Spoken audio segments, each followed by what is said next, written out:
Okay, so anyway, so basically I'm just putting on the belt loops. And so this is the first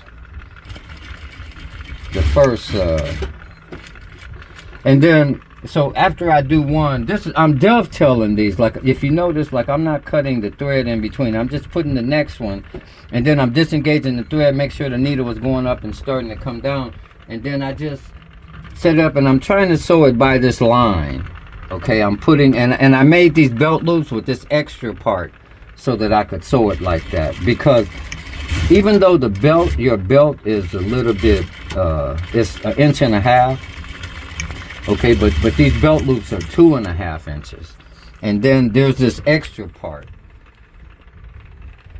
Okay, those are the two back. So we got two more. So this is gonna go fast. This is the slower part, but you're still seeing how I'm doing it. And then again, I'm dovetailing. So I disengage the thread, and I finish sewing that belt loop. Now I'm just going to the next belt loop.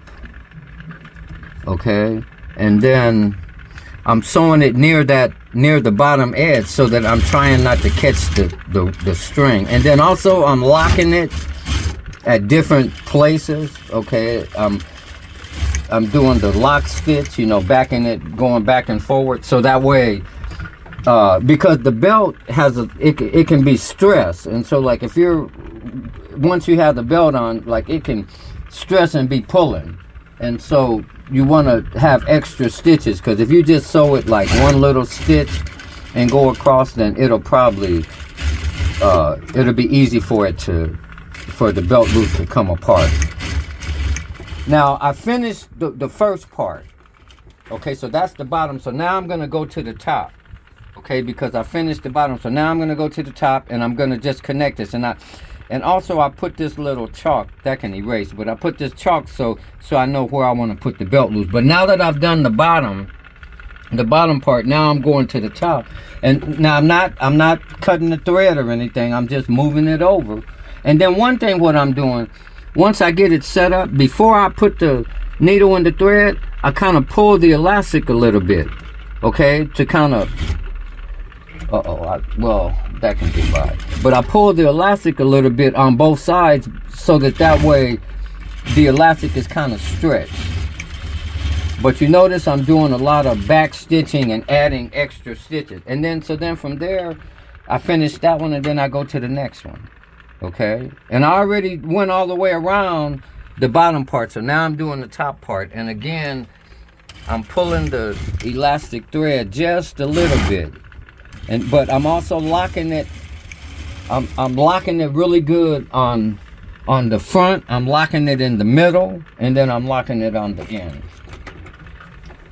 Now we only got 4 more to go, and then we'll be finished. And this is gonna go quick because we almost done. And because these pants are, I made these pants different, and they're not quite as wide. I still put 6 belt loops. I think on the first pair I only put 5. But then, or either I put 7, I think, because what happened, I needed more. I just felt like I needed to add more belt loops to make them sturdy, because I figured, you know, since they're for, you know, what you're gonna use them for, then. What are they gonna be used for? You know, for concealed carry. But so that's why. In fact, that's what these are. These are custom. These are custom you know, we're making these pants so that they'll work perfectly for concealed carry to hold the belt underneath. Okay, and then this is going to be the last one. Okay, and so then again, before we do it, we just pull the elastic a little bit, and then get it started, and then come to this end and then pull the elastic.